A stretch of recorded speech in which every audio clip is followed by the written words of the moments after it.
Hello friends, मैं आयुष अग्रहरी इस motivation की दुनिया में से एक ऐसी आत्मसम्मान की कहानी आज आप लोगों के लिए लाया हूँ। दिव्या, जिसकी उम्र 21 साल थी, जो सारा दिन यूपीएससी ट्रेनिंग सेंटर लवासना की गलियों में घूमने का सपना लेती थी, जिसका सपना था आईएएस ऑफिसर बनने का। एक दिन दिव्या अपने कमरे में बैठी हिस्ट्री की किताब पढ़ रही थी, तभी उसे खबर मिली कि घर पर कुछ मेहमान आए हैं। वैसे तो दिव्या के घर पर मेहमानों का आना जाना तो लगा रहता था, क्योंकि उसके पापा किसी पार्टी से जुड़े हुए थे। लेकिन आज दिव्या के घर आए मेहमान कुछ अलग थे, क्योंकि इससे दिव्या की जिंदगी पूरी तरह से बदल जाने वाली थी। ये बात दिव्या को अभी तक नहीं पता थी। तभी अचानक दिव्या के कमरे में उसकी माँ आ जाती हैं और दिव्या से कहती हैं, बेटा, तुम्हें जो कल बाजार से नए कपड़े खरीद कर दिए हैं वह पहनकर तैयार हो जाओ। सच्चाई से अनजान दिव्या अपनी माँ से पूछती हैं, आज हम कहीं घूमने जा रहे हैं? माँ बोलती हैं, नहीं, अच्छे से तैयार हो जाओ, तुम्हें बाहर लड़के वाले देखने आए हैं। आज तुम्हारा रिश्ता फिक्स हो जाएगा, जिससे तुम्हारी जिंदगी संवर जाएगी और तुम्हारे जीवन का एक नया शुरुआत होगा। माँ के मुंह से यह बात सुनकर कुछ समय पहले लवासना के सपने देख रही दिव्या के आंखों में आंसू भर आते हैं और दिव्या अपने माँ से बोलती है, माँ, अभी तो मेरी उम्र पढ़ने लिखने की है और मेरे जीवन का एक ही लक्ष्य है, लवासना जाना और आईएएस बनना। दिव्या आंखों में आंसू लिए माँ को यूपीएससी टॉपर्स की लवासना में मस्ती भरी फोटोज और वीडियोस दिखाती है और माँ को खूब मनाने की कोशिश करती है कि मैंने तो अभी जीवन में बहुत कुछ करना है। तभी अचानक दिव्या के पापा आ जाते हैं और दिव्या चुप हो जाती है। जी हाँ, पूरी तरह चुप हो जाती है।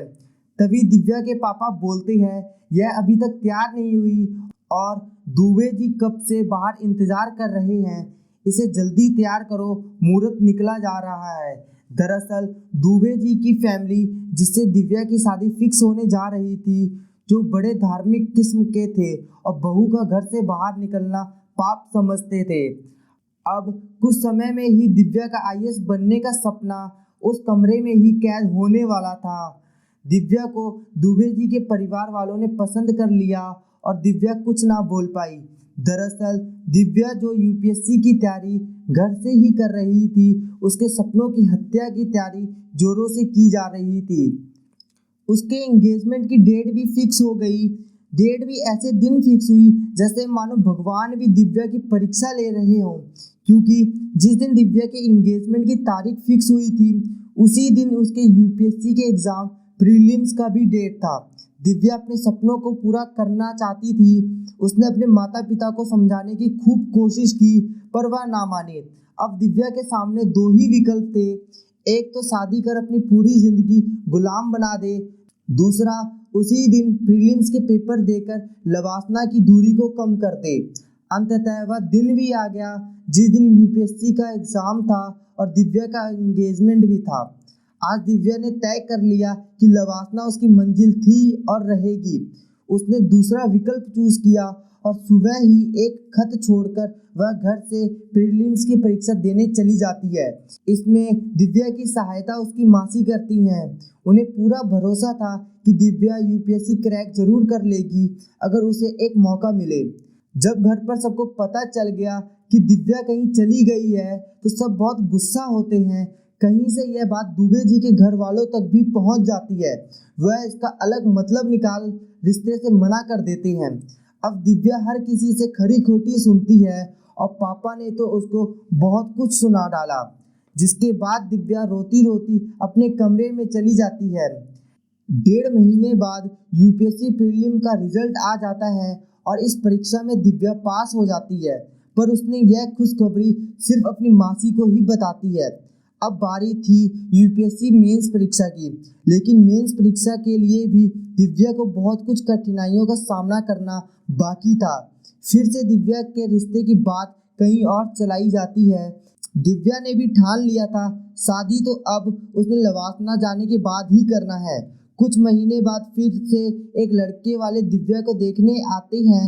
इस बार दिव्या की किस्मत अच्छी थी कि लड़के वाले खुद ही इस रिश्ते से मना कर देते हैं, क्योंकि उनका बेटा आईआईटी से ग्रेजुएट होकर महीने का लाखों कमाता है और दिव्या ने सिर्फ बीए ही की होती है। दिव्या इस रिजेक्शन को सुनकर बहुत खुश हो जाती है क्योंकि इस बार रिश्ता लड़के वाले ही तोड़ देते हैं। यह कहते हैं कि हमारे बेटे को आपकी बेटी पसंद नहीं। दिव्या यूपीएससी मेंस की तैयारी कर रही होती है और वह दिन भी आ जाता है जब दिव्या के मेंस का पेपर होता है। इस बार भी दिव्या अपनी मौसी के सहारे यूपीएससी मेंस का एग्जाम दे आती है। यूपीएससी मेंस के रिजल्ट में भी दिव्या पास हो जाती है। दिव्या से ज्यादा खुश उसकी मासी होती हैं। लेकिन मंजिल तक पहुंचना अभी एक कदम दूर था कि इंटरव्यू का दिन भी आ जाता है। दिव्या इस बार भी अपनी मासी के साथ जाकर इंटरव्यू भी दे आती है।